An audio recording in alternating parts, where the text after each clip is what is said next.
Hey guys, welcome back to Anthony's Tennis Hub. My name's Anthony Hirsch, and we've had the conclusion of the 2024 Australian Open event. Jannik Sinner gets his first major title at the Australian Open, and Aryna Sabalenka defends her title, and she beat Zheng in the final, Kim Zheng. And I want to talk about both of those victories and also just the second week of the tournament overall. I'll tell you what, this event was so chaotic. The final was 5 sets. Daniil Medvedev, just like in 2022 against Rafa, was up 2 sets to love, but the circumstances were completely and entirely, almost unbelievably so, very different from that occasion. Daniil Medvedev spends the most match time ever on a tennis court playing a single major tournament, and he has a great tournament where he just never really finds his level, but he manages to fight through time and time again, winning 3 5-set matches, coming back from 2 sets to love down himself twice, including in the semifinals against Zverev. He beats 2 top 10 guys, 2 very informed top 10 guys, who played the United Cup final against each other in the quarters and the semifinals, getting through both in very tight 5-set matches. Almost coming back in both. So he was tired. He was out of gas. He played extraordinary in the first 2 sets. He was ultra aggressive, and it seemed to work. It was really like Daniil Medvedev wasn't on the court. They kind of switched positions. Jannik Sinner was the one who's kind of being pushed back. I would say it reminded me a little bit of the semifinal they played at the U.S. Open against Carlos Alcaraz, and it was really like a switch of positions. But it was a really, really interesting final. To be honest, Medvedev a few times in the last few matches, he was really being more aggressive, coming to net against Hurkacz in the quarterfinals, which I personally think is the best men's match of the event that happened on the men's singles side. I want to get into that match a little bit as well. But from the very first game, he was returning at the baseline. This is something that we've scarcely seen him do since 2019, since he's become a top 10 player. He did it a few times against Alcaraz in the Indian Wells final when really he didn't really feel like he had any other options, but he was missing a lot of those returns long, and some of it was working, but it feels like he didn't have enough practice doing it. And then he goes again into the match against Hurkacz, and he's doing it with great success. He wins the first set, and he's just playing solid. So Hurkacz is a notoriously tough opponent for Medvedev. He has a 3-2 head-to-head advantage over Daniil Medvedev, but now, after this match, Medvedev has a 3-1 hardcourt advantage over Hurkacz. But this is what Medvedev was doing. And sometimes, even during the Hurkacz match, he kind of let off on the aggression. That was a very kind of strategy match. It felt almost like a match between 2 chess masters that can absolutely hit the fuzz off of a tennis ball, that can just absolutely smack a tennis ball, but they're playing mind games, chess games out there. And that's really how Medvedev played this tournament. He really was getting through a lot of matches that in some ways he didn't really deserve that much to get through. But that being said, it was interesting.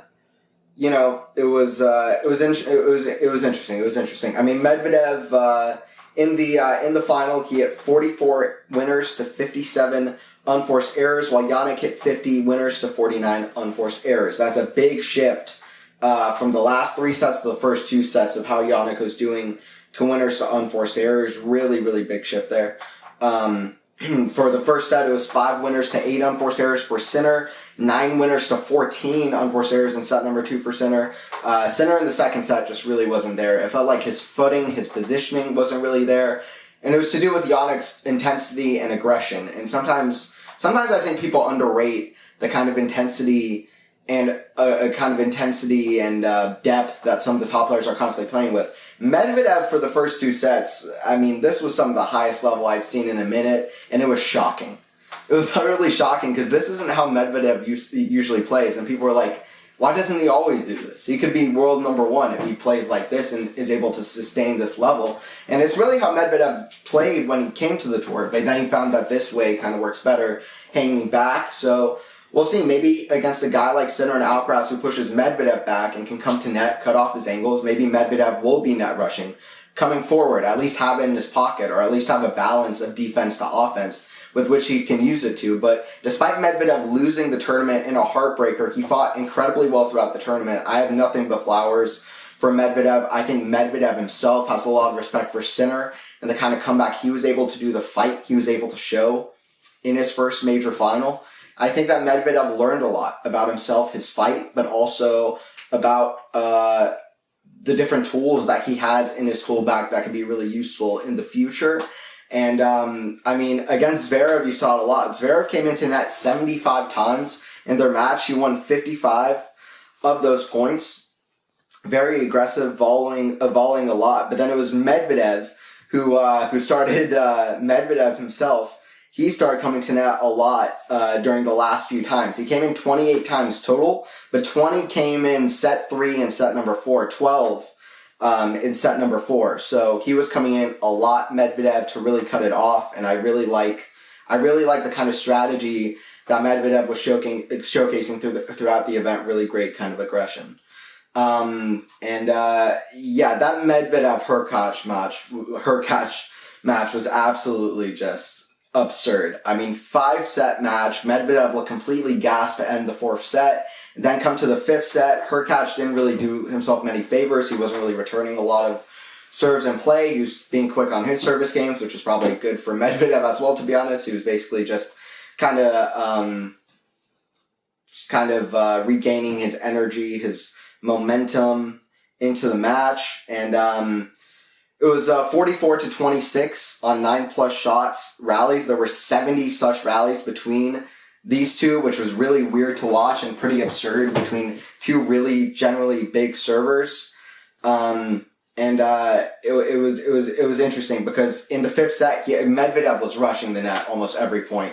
That's how he began positioning himself. Medvedev even said, listen, I have nothing to lose. I might as well try this. And it was working well. Medvedev was volleying great throughout the tournament. I think it speaks to his skill set and the skills that he has to figure stuff out, even if not everything is working. And I think in this tournament, if nothing else, I think we've realized that the skill set and tool bag of Medvedev just runs so deep, because even if Medvedev isn't always the flashiest guy, like we saw sometimes in the match against Zverev, sometimes just kind of backhand against backhand, just rallying and kind of just gaining him back. But he's not the flashiest guy around, but he's so talented to play in the absolutely unorthodox way that he does and make it so effective. Get the constant depth that he does, even from difficult positions. That takes a lot of skill from Medvedev. But still, there were 27 aces between the two, both winning over 78% of first serve points, doing well on serve. So there were pretty much every point was either short or long, but there was a lot of variety from both. From the back of the court when they were moving forward, there's a lot of push and pull from strategy. Hurkacz started being way more aggressive in the 3rd and 4th sets, especially in the 4th set. That started working better for Hurkacz. And it was just a match of absolute absurdity. And Hurkacz had chances to put away the 1st set. He had chances in the 3rd set, even though it really ran away from him. So it was a thing of missed chances for Hurkacz. I think that shifted the match, but Hurkacz has only things to be proud of for how he performed.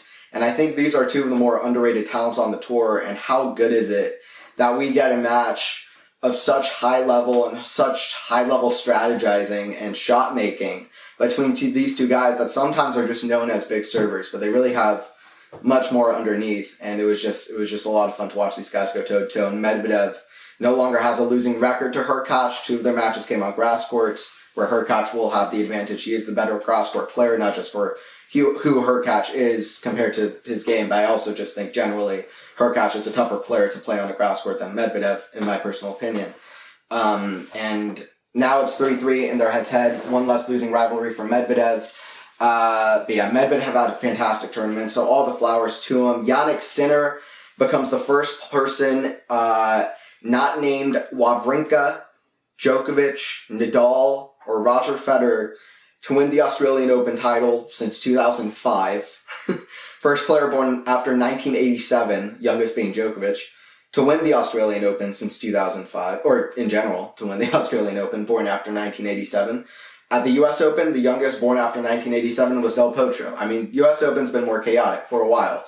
It was really Dominic Thiem, those players that really started out the younger generation winning. Thiem, then Medvedev, then Alcaraz. That one's been a little bit more chaotic. So really you could say Dominic Thiem, for example, the first kind of younger guy to win at the US Open. from these kind of newer players. And then you had, at Wimbledon, you had Carlos Alcaraz winning it. First player born after 1987 to win that major, and he was born in 2003. The 90s generation just canceled out. Then Australia, Jannik Sinner, born 2001. He gets it done, and so Roland Garros is the only one left, but the walls are kind of coming down. And, that's something we've waited for a while. I was saying that this men's final, really, even before it started, really felt like the first men's final that broke all the rules. Medvedev beat Djokovic, straight sets, US Open 2021 final, definitely up there. Nishikori Cilic, 2014, US Open, up there. Team Zverev, US Open. Alcaraz Ruud, US Open. Alcaraz beating Djokovic at Wimbledon. There's there's been more finalists outside the big three constantly over the last few years. We've kind of had to build up. There's been a few, but this one, at a major outside the US Open for two players outside of the big three to play each other in the final of a tournament outside the US Open, and for both of those players to be world number one caliber players. Medvedev is world number one caliber and has been world number one, and Sinner likely is going to be world number one. I think nearly everybody would think so at this point. So to have these guys just completely break the walls down at the Australian Open, where Djokovic has dominated, and it'll be interesting to see how Djokovic rebounds. I think people are always too quick to count out Novak. He's still at the top of the game. He's still going to win more, but I do think that it's worthy to entertain the thought that it might only get tougher for him from here on out. 2023 was an insane season. Was always going to be hard to follow that up. He has still won, 4 of the last 6 biggest events in the world. So Djokovic is still at the top. He's going to win more. But, there are these kind of stats that are thrown to you, like Djokovic has now lost at least one set in 12 of his last 20 matches. He's lost 4 times in his last 20 matches. There are other stats to put out there, like at one point during the Australian Open, he had lost a set in 12 of his last 16 matches. Sinner is now a problem for Djokovic. Alcaraz surely has shown that he can trouble Djokovic as well. Djokovic has now lost 2 consecutive majors at his 2 best majors, Wimbledon and Australian Open, in the late stages and in tight matches, or at least tight in the third and fourth set in the Sinner match. So that's a match I want to get into as well. So, there are some warning signs for Djokovic, but that's not to say that he's not at the top, because I frankly would say that that's a ridiculous kind of notion. But what I will say is that things might only get harder for him from here on out. If he won this major, he would have been the second oldest man in the Open era to win a Grand Slam tournament. He would surpass Roger Federer. And, if he wins the US Open, for example, this year, he'll already be the oldest man in the Open era to win a major. Which is not to say he can't do it, but it's to say that, man, that'd be tough. Man, is he going to be able to do that time and time again? To be the oldest man? Is he going to be able to get 30 majors when 5 of them would be when he's the oldest man to ever have done it? It's the kind of thing of Father Time never loses. I mean, Djokovic has lost 220 times in his career, but Father Time has never lost. And, it's that kind of metaphor that, it's hard to go against nature and what we've seen historically with age. That being said, we've seen some amazing things in this Australian Open with age, and I want to get back to the singles. But Rohan Bopanna won his first major title in the men's doubles. I just want to shout him out. At 43, almost 44 years old, he wins his first men's doubles major. He got to a final in 2010, 14 years ago, but he never had won one. He's been around a long time. He finally gets that first major with Matthew Ebden, who's also a very good doubles player. And, he's playing incredible. He was really consistent all last year. Like I said, he hadn't won a major, but he got to the US Open final. He's been getting constantly semis, finals. He's been consistent, and what a player. And it's just kind of this kind of defiance of age that is so impressive. We've had a lot of great Indian doubles players around, such as on the women's side, you had Mirza around, you had Pupati and Pays, but Bopanna is kind of the last one standing, and the fact that he's not only just standing, but the fact that he got to world number 1 at this age is just a remarkable thing to see. Also, Shea on the women's side, playing with Elise Mertens, played fantastic. I think a contender for the best match I saw in any division this week was the women's doubles final. The women's doubles semifinal was between Storm Hunter and Siniakova taking on Shea and Mertens, and it was 6-3 in the third set. It was 7-5, 1-6, 6-3, but it was the shot making, the level of doubles, the kind of talent of both Mertens and Shea on full display. I mean, Shea at 38 years old won both the women's doubles and the mixed doubles for the first time since 2000, since when Renee Stubbs won. I mean, this is just some really fun stories all around, in a lot of these other divisions of the tour. And it's really cool to see. And I think doubles still wins. I mean, if you just turn on a doubles match and watch it, you'll see the constant quick hands, the constant dynamic rallies, the strategizing on the court. I mean, that's what partially I like about tennis anyways. That is, it's kind of a mind game and strategy, but it's in the most physical, animalistic, athletic kind of way. And there's something really kind of interesting and cool about that. It's a mind game.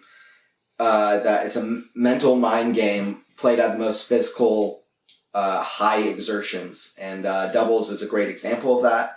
And I love every minute of it. Really cool. And then what else there to talk about? Well, I was talking about the Hurkacz versus Medvedev strategy. I'll talk about the men's side. They'll go to the women's side a little bit later, but I mentioned the Medvedev versus Zverev match. So that was in the semifinals. I don't usually count out a guy who's as good as Daniil Medvedev, especially when he's already come back from 2-0 down as recently as the second round in this tournament. But after Zverev won the first 2 sets, Medvedev looked entirely unlike himself. He didn't really even have that much energy on him, and he just really was not playing like himself at all.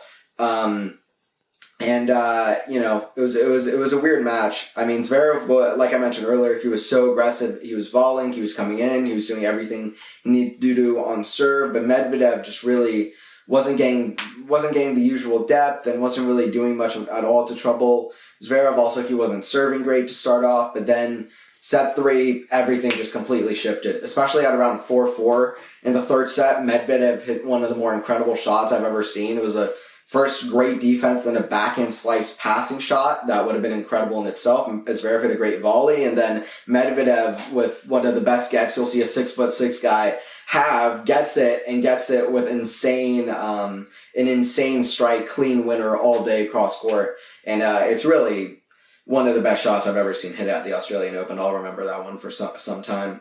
But that maybe gave Medvedev some confidence, and then he started coming back. He won in 2 tiebreakers at 5-5 in the 4th set tiebreaker. He hit whether it was on purpose or not, a drop shot winner return of serve. And it was this kind of mad genius of Medvedev that you don't really know if he knows exactly what he's doing, which you probably can guess he doesn't. But he just figures it out anyway because he's so damn talented. And it was crazy. Medvedev hit 52 winners to 41 errors. Zverev hit 66 winners to 70 errors. He was way more aggressive, especially in the first 2 sets. The aggression kind of wore off. For Sasha, he kind of let his foot off the gas. Medvedev played far from his best. He hit 60% of first serves in. And then, he just improved a lot. He was 77% when they went in, but he kind of improved, just a brand new energy later in the match, like throughout the tournament, and it was really almost surreal to watch how he did. He fought well, almost like a work in progress throughout this tournament, just learning about all the tools that he has. But I think there's a lot of positive to take, saying he learned a lot. It's going to be one of the bigger heartbreaks I've seen in my time watching tennis, to lose 2 Australian Open finals from 2-0 down, just 2-0 up, and to lose 3 consecutive sets when you're in such good position to take it. And, that's going to be a heartbreaker, but I think there's really just so many positives for Medvedev throughout this tournament. So the hope is that he takes more positives than negatives, even though that'll be incredibly difficult. I also want to talk about the Zverev Alcaraz match. So Alcaraz throughout this tournament Actually, I thought he was starting to play some of his best tennis. I've seen him play at the Australian Open against Sonego. He really wasn't. He wasn't at his best, but he hit some incredible shots. He started finding his range, his game, especially in the third and fourth sets, and it was really high level from both players. Then against Zheng was injured. He was never able to really test Alcaraz, but I felt like Alcaraz finally, I saw like a little bit of something like, he's finally hitting consistent aggression. He's found his movement. It reminded me a little bit of Wimbledon. He's found the serve. Against Kecmanovic, everything was perfect. It was dialed in. Kecmanovic was tired from 2 5-setters previously, against Tommy Paul and against Jan-Lennard Struff. Probably 2 of the harder guys to put away on a hard court. So Kecmanovic was tired after 2 upsets already, but Alcaraz played out of his head. But then Zverev played one of the better matches I've seen Zverev play pre-comeback or post-comeback. But that being said, Alcaraz just didn't seem like he was on the court for the first 2 sets. I don't know what it was with Alcaraz. He was missing early in a lot of shots, just unforced errors. His shot selection was completely off. He was not hitting to the forehand as Zverev whatsoever. He was hitting all to the backhand. He was hitting weird drop shots. He was hitting these weird kind of one-hand backhand, low percentage passing shots. He did that a few times. It was just a weird mental performance. It was, I believe it was like 6-1, 6-3, 5-1, or 5-2, 5-2 maybe in the third set. It was 5-2 in the third set, and then Alcaraz with this sensational comeback started playing better, and then the level, like Alcaraz said in his press conference, just dropped towards the end. He's 20 years old. He hasn't had much experience out of this tournament. Zverev was playing incredible. It can happen. He has so many tools. To figure out how to use those tools is going to take a little bit of time. His peak is so high right now when he is able to dial in and figure out when to use those tools. And he does have a good mentality on him, but here it just seems like he can never figure it out. And he might need to figure out the strategizing better against a guy like Zverev who's coming in a lot. He would hit 28 winners to 25 errors. And Carlos just 2 winners in the first set to 11 unforced errors. Just poor. Second set, 10 winners to 10 errors. But Sasha hit 4 and he was serving perfectly. He, I believe, hit like 85% of his first serves in and was winning over 80% of his first serve points. It was just, it was almost unbelievable. And Zverev also broke an exceptional 7 of 10 break points, and Carlos only broke twice. So Zverev got the lead there, but Zverev played great, but Alcaraz, question marks on him, question marks of him at the Australian Open. I think most people would say that he can clearly win another Wimbledon, another US Open, that he can clearly win Roland Garros, even though he hasn't done it, but clay courts by win rate are his best kind of major, and you expect that he'll pick it up. Even in the second set against Novak, before he started cramping last year, he found a stellar level with Novak at high level too, so you hope that he can kind of pick that up. But yeah, some question marks for sure on Alcaraz now to see how he picks it up, but he's still young. I think these are good experiences to go through still. And now I'll just kind of finish it up with the final and just my kind of final touches talking about the final. And then I want to go over to the women's side and maybe just a few other notes on the event as a whole and my kind of takeaways for the future as well. But for the final, Jannik in the first 2 sets to the third, fourth, and fifth sets was just completely different player. I feel like in the third set, he actually moved back a little bit, and he was able to find, I guess, some kind of shape and curve and consistency on the shots, the right angles. He was getting him in. It was his 2-handed backhand that was making a lot of unforced errors in the first 2 sets. It was almost tough to watch, to be honest. He, for example, what was it? Sinner won just 50% of first serve points in the second set.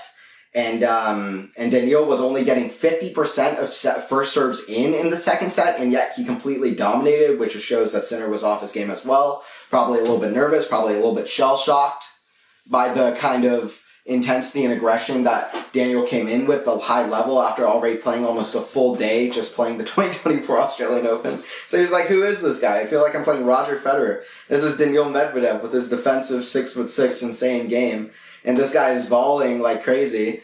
I don't know. Daniil is unpredictable. He's a mad genius. He's chaos. He's wrenching the gears. He's in the generation between Sinner, Alcaraz, and Nadal, Federer, Djokovic. But he's just a wrench in the gears. And it was sad he couldn't get it done. But what a great addition to tennis, to be honest. Because his almost unbelievable, mind-blowing volleys. Mind-blowing for two reasons. The way he was hitting them and also the fact that it was working. Like mind-wrenching volleys that were just superb. It was working. So, man, it was just, it was wild. And I think that Sinner, it was unpredictable, and to add that to the nerves of his first major final, I mean, it makes sense that he started off a little bit weak, but still, he has the best win rate on second serve return points on the whole tour, at least he did for last year, Jannik Sinner, so he only won 50%, or he won 43%, I should say, of second serve return points, which was really, really weak. For Sinner in that second set, of course, it got way better as time went on. Like I said, in the first two sets, he hit 22 errors in the first two sets. He only hit 27 combined for the last three sets, and he hit way more winners in the last three sets than he did in the first few. In fact, I believe that he hit about 37 winners in the last three sets combined, as opposed to 13 in the first two. So it was just way, way, way better towards the end of the match from Sinner. Like I said, the backhand was making more errors, but the forehand finally playing aggressive was what was working, because I really didn't think that Medvedev might be able to play Sinner's game, at least for a little bit, at least sustain it. I mean, Medvedev has the power. It's quite obvious. It's quite easy for him, I think, but I just don't know if it's sustainable. It's part of why, to be honest, for a long time people were saying that Medvedev's potential on grass court is better than his potential on clay court. And it's a bit of a hot take for me, I suppose, but I never thought so. I thought that's clay court potential with time and with work, once he figures out the movement, once he figures out the way to make the serve a little bit more effective, and play his game, which he really wasn't able to do, and find a way to make effective shots hitting through the court and find the right depth from defense to offense and counterpunching. Once he figures that out on clay, I thought that, hey, clay could actually work well for him. He is a more defensive player on grass courts. Yes, he'll always be good. He has a big serve, can hit a big forehand, but he doesn't like playing right on top of the baseline. I just don't know if it's sustainable. Clay court might be harder for Medvedev, but I think if with time he can at least find a higher peak level that can really take him very, very far. And I think that that is more sustainable for him, because that's the way he likes to play. He likes to play defensive. That's just who he is as a player. Now let's see if he can add in the aggression a little bit more generally, but that's how he likes to play. But yeah, I mean, I felt like Daniel became a little bit more passive against Jannik starting from the third set. And part of that was just the legs wearing down, to be completely honest. He was playing more into Jannik's game. I feel like Daniel can play Jannik's game, but Jannik can't play Daniel's game. I saw some people, even some of the commentators, saying Jannik needs to rally more and be more consistent. I was like, no, he doesn't need to play into Daniel's game. That's Daniel's bread and butter. I mean, Daniel's attacking now, but he can go back into that, and that's going to be tough to play. What Jannik needs to do is just play his game and play aggressive and find it. That's what he did. He found his own positioning on the court, and then Daniel just kind of in their last few matches, Jannik just kind of overpowered him. I mean, he can go forehand all day and then hit the forehand down the line. All of these kind of things. I mean, Jannik and his serve is just so good now, Jannik. It's kind of crazy. Jannik against Djokovic didn't face a single break point. That's the first time in Novak's entire major career he didn't get a break point off of a player, which is probably the most notable and by far the most impressive stat of the whole kind of event. And I think that that was really, really impressive. Sinner just started off hot, but kind of like Carlos against Zverev, kind of like Medvedev against Zverev, kind of like Sinner against Medvedev. Novak didn't start off hot against Sinner. There were a few times like that at the end of this tournament where it was like there were such weird starts and it was unpredictable. It was chaotic up until the end. Like I said, we have 35 5-set matches. On the women's side, it was chaotic. Look at the top half and how that fell apart and blew open. This event is possibly the craziest major I've seen for a long time, and it might be the best. It was really fun. We had so many great matches in all divisions. And it was really a lot of fun to watch, but but Sinner against Djokovic, I mean, yeah, it was really that. And then the third set, Djokovic kind of found his range. a little bit more against Jannik, and Jannik even had a set point in the third set, a match point in the third set to beat Djokovic in straight sets. That hadn't happened since Medvedev at the U.S. Open. It's only happened twice this decade, that somebody straight sets Djokovic in a best-of-5 match.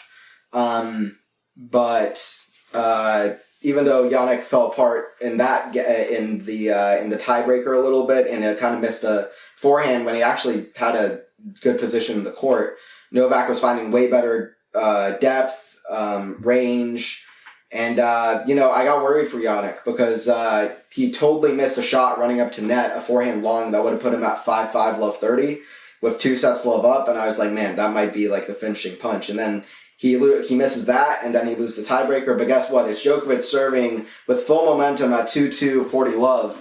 And he has a drop shot, and Jannik runs forward, and he hits an absolutely incredible return of the drop shot. And it reminds me of when I really became a big fan of Jannik Sinner even more than I had been in the past. And I've been a fan of Sinner and been high on Sinner for a long time in the game that he's able to show on the court. And he's just always so impressed me with the talent skills that he's had. His athleticism, probably from skiing, has really helped him. It's kind of interesting and unique athleticism that I think can really take him far. It's hard to know exactly how to play him. It kind of looks kind of elastic out there, kind of like Djokovic, to be honest, moving out there. And it's hard to know how to play him. Maybe a more aggressive kind of version of Novak generally. But it reminded me of Wimbledon, 2022, Sinner up 2 sets to love, 5-3 for Djokovic. He's coming back. He's up 40 love. For all means, Sinner's out of the set. He's got to be thinking, okay, how do I prevent this Djokovic, greatest of all time, from coming back? So anyway, everybody's like, okay, we'll bring on the 4th set. Jannik, even though the shot is basically impossible, it's one of my favorite shots of all time. So Djokovic hits a drop shot, and Sinner, like a madman, just runs and gets under the ball when it's like a quarter of an inch off the ground and hits a steaming forehand cross-court clean winner. And it's like, man, Sinner did not play bad in the 3rd, 4th, and 5th sets at that Wimbledon. Djokovic just really picked up his game. Sinner was so impressive in that match, and he kept fighting. He really kept fighting, and that was an amazing show of his kind of mentality. He also came back from 40 love down at the ATP Finals with 5 winners at the 5-5 game in the first set, including a clean winner off a return of serve that caught the baseline. And same story here, 40 love in the 3rd set. These are things that people, in the 4th set, these are things people just don't do against Novak. And now Jannik has had so many anomalies in his matches, comes back from 3 consecutive match points down, doesn't face a single break point, comes back from 40 love down a couple times. It finishes a 3rd set tiebreaker up 6-1 against Novak, and the final set tiebreaker at the ATP Finals in the last stages wins that tiebreaker 7-2. These are things that you just don't see, especially a young player doing against Novak. It's clear that he plays Novak well, and the best anomaly of them all is he beats him at the Australian Open. First time since 2018, 2,195 is a number that's being thrown around days since he lost at the Australian Open. 2,195 days before Alcaraz beat him at Wimbledon. He lost his last match at Wimbledon. That's a number being thrown around. It's pretty crazy. Sinner and Alcaraz for a long time were going to be the next guys. I don't know if that means anything, but it's just funny. But yeah, I mean, Jannik Sinner beating him at the Australian Open, absolute anomaly. And to clutch up like he did at the end, like he did against Medvedev in the final, with just killer forehand blow, capitalization on the incredible form that he's had. And, I'm excited to see where we go from here with Jannik. Is Jannik the kind of main contender, the best player in the world for the next few majors? Novak, Carlos, how does Medvedev fit in there? How can he rebound? Hopefully he doesn't fall away like he did after 2022 Australia. Even he said himself he needs to do some mental training to not let this loss affect him. And I really hope, with my utmost being, that it doesn't, because he is a necessary addition to the tour. So I'm excited to see how it all happens. But also Jannik winning the first 2 sets, 6-1, 6-2. He took the first set 6-2 over Novak at Davis Cup. Jannik's a problem. He's the best player in the world. He's won 10 of his last 11 matches against top 5 players. These stats that are just so absurd. He's beaten Novak 3 times, 4 times if you include the doubles rubber at the Davis Cup, but 3 times in the last 4 times that they've played. So, and the last 2 times that they've played. So, shout out to Jannik. He's the best player in the world. I don't see almost any argument against it unless you're talking about sustained form from before the U.S. Open and Novak winning Australian Open and Roland Garros. But anything outside of that, I really can't find an argument against Jannik at the moment because he's beating the top dogs. He's beating Novak. We'll see how he can continue to do. It's very exciting with Alcaraz and Sinner now at the top. They've broken through the walls. Novak is still in the room, but we've finally been able to break the walls and peek in at the next era, and we'll see how long Novak can kind of fight it off from taking over completely and us really being able to say, hey, we're in the new era. Because I'm not going to say we're in the Sinner era. I'm not going to say we're in the Alcaraz era. Both those guys are going to win a lot, but I think Novak's going to win too. This year is going to be interesting. Hope Rafa comes back to play as well. And we have all the guys to make this an exciting year. This Australian Open was one of the most exciting I've seen for a long time. Whether it was the Sonego Alcaraz 4-set match or the Khachanov Sinner straight sets match. I mean, even those were exciting. But Fritz, Tsitsipas, Rublev versus Demonor, Hurkacz, Medvedev, all the 5-set matches at the end of the tournament, all the 5-set matches in the first round of the tournament. I mean, Rublev taking on Seiboth Wielch, the whole tournament was just bananas. And if it's anything to say that the year is going to be like this, we have one of the craziest years in maybe men's tennis history ahead of us. And hopefully Rafa is able to contest in those events, but this was exciting. And speaking of chaos and excitement, the women's draw was completely decimated at the top of the draw. So, okay. Here we go. So for the women's draw, this is what it was once we reached the quarterfinals at the top 4. Linda Noskova, Diana Yamstremska, Anna Kalinskaya, and Qinwen Zheng. She got to the final. She didn't play a single top 50 player, did Zheng. She beat Yamstremska, qualifier, who had already played 4 3-set matches, including 3 in her qualifying that she played. And this is just, it's so much unlike the Raducanu kind of burst to the top of the tour, you know? Raducanu's is impressive. We're never going to see that. We're never going to see an Emma again. That's crazy. That is just crazy. Because, Emma, she, at 18 years old, to win 10 matches in a single major, in her second major.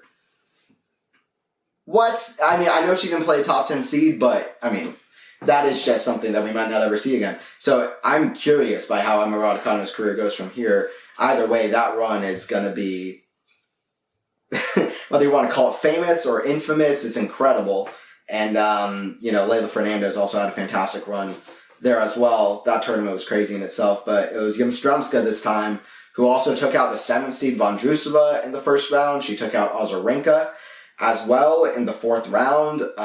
Very impressive, so confident. And, she even had played a good match against Zheng. It was closer than the scoreline portrayed. But it was the other semifinal on the other side that I want to talk about, which is GAUFF taking on Aryna Sabalenka. And this GAUFF-Sabalenka match was high level. The U.S. Open one really wasn't. Even Coco said that afterwards.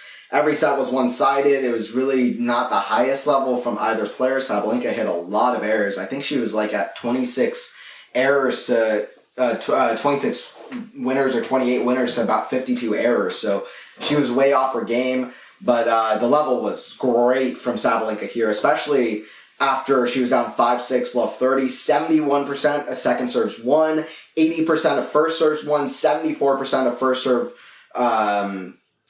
serves in. And, Coco was great as well.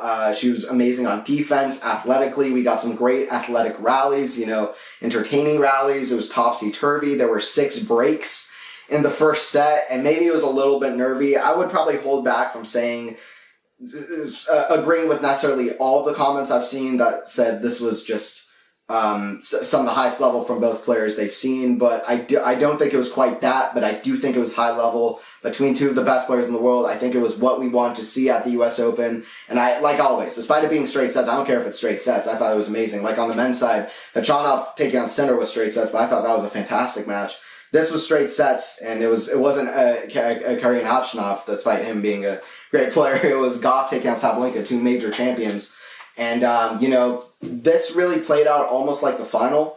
And, I thought that, again, Gauff's forehand really wasn't keeping up with Sabalenka's forehand, but Sabalenka's forehand throughout this tournament, it was one of the best forehand performances I've seen from her. In fact, it ended with 18 forehand winners to Sabalenka from 4 from Gauff off forehand at the end. The forehand was amazing, but the backhand, especially in the second set from Sabalenka, was just such athletically impressive shots. I remember at 4-4 in the final set, or at 3-4, Gauff had a few chances there before Sabalenka won the set 6-4 towards the end. Gauff had this great forehand down the line, and Sabalenka on the full stretch hits a perfect backhand cross-court angle. There are a few of those. The backhand was just amazing. I mean, she looked relentless. Won the tournament without dropping a set, which is so impressive. And, she wasn't in the top half. She was in the bottom half. And either way, to beat everybody that she had to play, she was just so utterly aggressive. It was more consistent in the second set. She was spot serving incredibly well. On the deuce side, she had over half the serves to the forehand. She was mixing well. Like I said, it wasn't crazy clean, but the nerve management was good because this was a huge pressure match for both. Coco trying to follow up on the U.S. Open. Sabalenka trying to defend her title, also get revenge from the U.S. Open. I did notice that Coco lost her footing a lot, but a few times during the first set where it just seemed a little bit off, her footing, her positioning, but that was probably partially not being able to keep up with the just immense pace that Aryna Sabalenka could constantly bring to the table so fearlessly, just hitting the forehand, like always. And, I just have a few stats. And once again, it wasn't necessarily the highest level, but anything that the first set lacked in quality, it had in drama, and the entertainment value was incredibly high. So that was going for it, and it was a high level from 2 top 5 players and 2 recent major champions now. The 2 most recent major champions now. In the first set, it was 10 winners for Gauff to 19 unforced errors. Way better in the second set. It was 11-8, but Aryna was 17-7. That's impressive to only hit 7 unforced errors when Gauff is playing such a defensive, quick, high-level game, getting every shot back to not overhit. That's what Sabalenka did so well. She was so focused inside herself. She wasn't getting down on herself. I think she had 0 double faults in the match. And Sabalenka is just she's a fun personality. I'll talk about that in a minute when I get to the final as well. But, Sabalenka, in the rally, Sabalenka won 59% of the 1-3 shot rally. She had won 61% of the 4-6 shot rallies. Gauff won 67% of the 7-9 and 68% of the 9+, which is not particularly surprising, but there were only 25 shots like that in the match. Gauff hit 32 of her forehands throughout the match down the middle compared to 35 forehands going anywhere else. So many of them, almost half going central down the middle. And it's just, she still can't control it, especially with the depth and pace constantly coming back at her from Sabalenka. It's hard for her to deal. That was compared to her backhand hitting 31 cross court, which was 6 more than down the middle and over half of, I think, all the backhand she had in the match. And, Sabalenka off the forehand, she had 35 cross court to 11 down the middle. So just that differential of Sabalenka hitting 35 cross court forehands cross court to Gauff hitting 32 forehands down the middle was really a big thing in the match. The way that Sabalenka can control and hit that forehand with great, racket head speed and just depth consistently and just going after it, just so utterly aggressive. And, I do say that I don't think it was necessarily the highest level match, but it was a really fun match. And, it really did play out like the final. Coco will be back. She had an impressive kind of performance here as well. So she'll be back, for sure in another major final as well. But it was Zheng taking on Sabalenka in the final, and it reminded me of 2023 Wimbledon, Jannik Sinner. He reached the semifinals. I don't think he played a single player above maybe 75 in the world getting to the semis. It was kind of an absolutely absurd draw. But what it was, Jannik was still finding an incredibly high level, and this is a guy who had already had a lot of tough draws. This is a guy who was showing consistent growth, was showing that eventually he'll have the level to get to the semifinals, absolutely.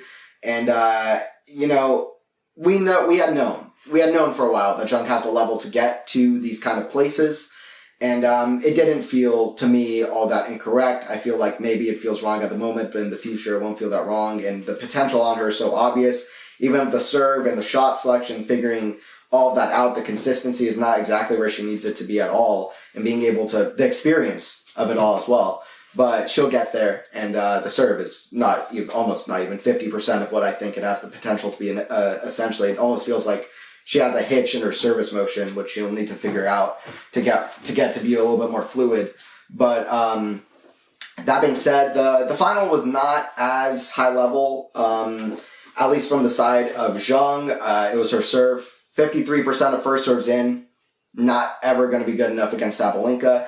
She won less than 38% of her second serve return. She double faulted a lot. There was a lot of errors from Zheng as well. The second serve. Sabalenka played great as well, but she wasn't necessarily tested either. She hit, for example, in the first set, she hit 4 winners to 4 unforced. Zheng being a lot of the dictating player, these both players that are just go for it. I won't say all or nothing, but they do just go for it, especially Zheng, and who is a little bit all or nothing at the moment, which she needs to improve on.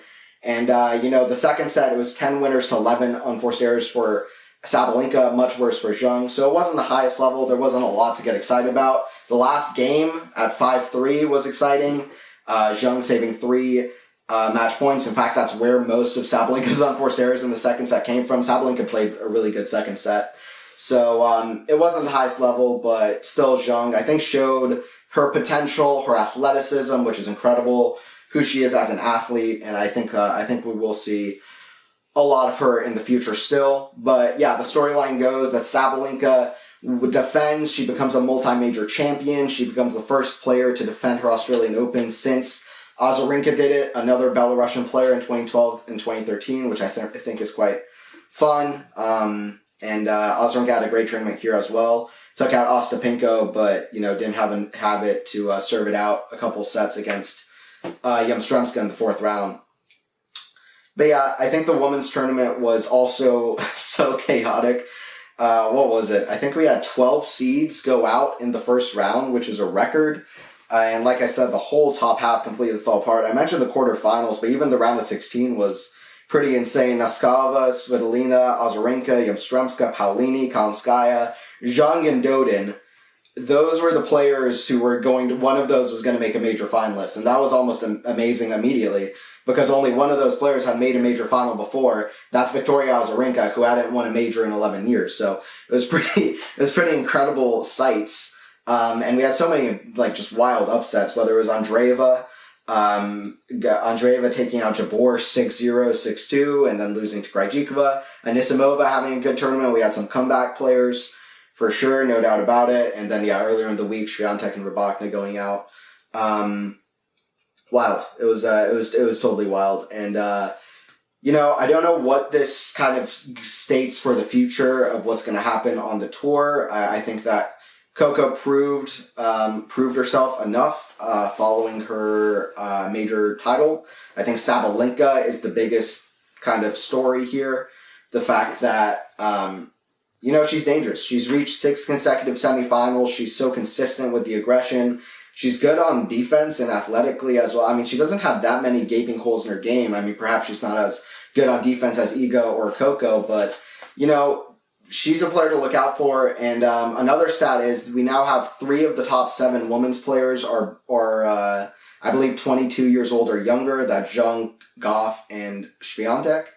And then also on the women's side, I believe 5 of or maybe 6 of the top 8 players are 25 years old or younger. So Vondrousova, Sabalenka, Rybakina added in. So Rybakina was disappointing. Swiatek, we'll see if she can get the consistency at the majors outside of Roland Garros, because that's really been missing from her, consistently going deep at the other majors. And that's a little bit worrisome. It's honestly a little bit worrisome going into Roland Garros as well. If she can't find a way to go deep at the other majors, the players are only going to get better and better on clay courts. I do expect her to win Roland Garros, but she needs to pick it up at the majors. And then also the biggest worries are obviously Jessica Pegula and Ons Jabeur, who lost pretty easily second round, first round to Burrell and to Andreeva, and they're just better than that. They're players that Jabeur, in my opinion, should have a major title under her belt, and Jessica Pegula, the fact she hasn't reached a major semifinal is crazy. She has a couple Masters. To me, it's even crazier than Andrei Rublev on the men's side, which is why it's so weird to me that Jabeur and Andreeva both hit less than 9 winners in their matches en route to losing. So we'll just see how they kind of do. And then also, on the women's side, I think Sabalenka is the big story and how she can do.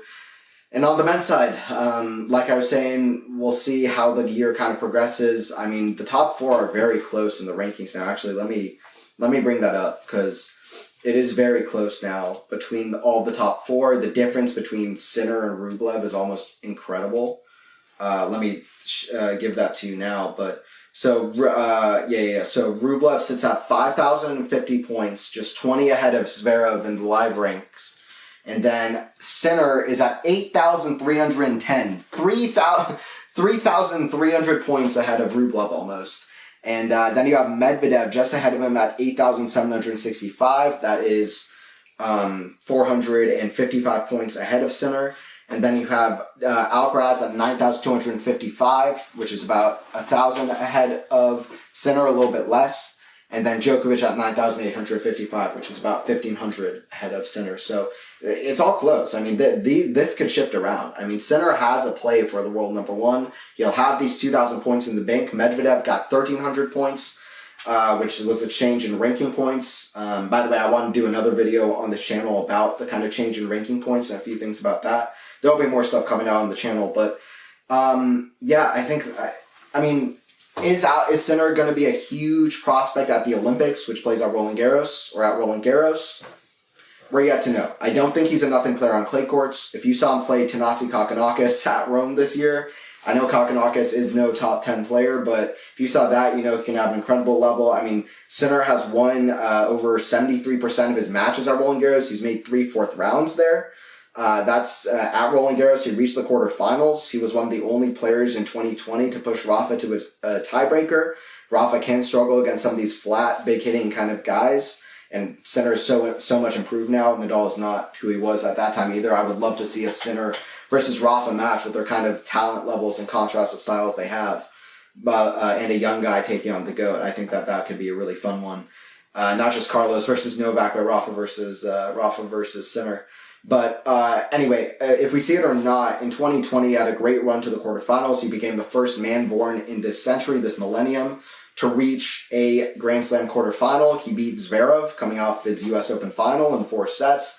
Sinner's not nothing on clay courts. Beat Alcaraz in an Umag final, 6-1, 6-1, playing extraordinary in the second and third sets. He's a great mover out there. He's a great athlete. I think he can do well on clay as well. I mean, Rublev won in Monte Carlo, and sometimes we think of Sinner as kind of Rublev, but with a little bit more, do everything Rublev does, but a little bit better, and he has a little bit more consistency on the serve now, potency and consistency on the serve. He has maybe a little bit more, a little bit more variety in his game at this moment, even though he still wants to add a little bit in, but it's way better than it was. So I think that this is a guy who can do well on clay courts. I don't doubt him whatsoever. I think he's going to be a player who's good across all 3 surfaces. He's very consistent, even in 2022. 70% win percentage, consistently getting to quarterfinals. He's constantly improving. Now he's broken through the doors, and we'll see how much he's broken through the doors. This season's going to be awesome. The big takeaways from the men's side is Jannik Sinner and how far he can go. Because listen, I'll tell you what, Jannik Sinner, I found out about him when he won his first Challenger tournament. I got notifications from ATP Tour. I try to follow the young talent. I try to follow the challengers. It's one of my favorite things to do in tennis. I've known about a lot of these young guys coming up for a while, even before maybe some people have. And I remember seeing Italian. The title of the video was Italian Teen Sinner wins maiden challenger title. And everybody was like, Italian Teen Sinner. Like, everybody was making fun of Sinner's last name for whatever reason. And I remember saying in the comments, I hope he gets big so I keep seeing his last name, just as a little bit of a joke, a poke at it. And that comment is still there. And it's funny, it's funny to me. And, this is a guy that I've been saying is a big prospect for a multiple major champion with the skills that he possesses for a future world number one. Really, since that Roland Garros run, when he played against Zverev, when he played against Rafa, I thought he looked incredible in those matches. I've really kept my eye on him for a long time since then, and it's just been really fulfilling to see the kind of run that he's had, with a lot of struggles too. I mean, you think of, just all the struggles he's had at the majors, they come back to you when he's doing all these things, because people are worried about his physicality, his mentality. They were worried about his serve. They were worried about his variety. They were worried about this. They were worried about him not finishing off against top guys, losing in these epic matches. Is he going to be able to cross the line? Is he going to be able to compete with a shot making powerhouse like Carlos? Like there were all these questions, but Jannik Sinner worked and he got it done. So we'll see how he does. We'll see how Daniel rebounds and kind of all the things I said earlier. Hurkacz is playing amazing. And, Fritz played a great match against Djokovic as well. I didn't get to that one, but that was a 4-set contest where Fritz, for the first time in Novak Djokovic's whole career, he went 0 for 15 on break points. And during that match, I remember thinking to myself, yeah, Fritz is the best player best American men's player. At least for right now. Shelton has potential. He's only 20, only played one season, but outside of that, I would confidently say if Fritz plays to the peak level he was playing in that match, then I think he's the best American men's player. For a while, I thought an argument could be made for Sebastian Korda's peak level, but at the moment, until I see something otherwise, I would say Fritz, what the level he brought there was really encouraging. So we'll see how he can do as well. But overall, just so many good matches throughout the tournament. Long matches, long epics. It was chaotic. It was unpredictable up till the end. So many 2-set-to-love comebacks. Alcaraz nearly with 2-set-to-love comeback against Zverev. Medvedev got it done, and then heartbreaker that he had to face another 2-set-to-love comeback himself after doing 2 himself in this tournament. This tournament was bonkers. Anyway. Guys, don't forget to subscribe to Anthony's Tennis Hub if you are new. Don't forget to like the video as well if you enjoyed it. I'll be back with more content, and I'll try to start dropping these on Spotify as well. I'll try to get that done over the next kind of week or two. Hopefully you guys enjoyed it, and I'll see you guys at the next video.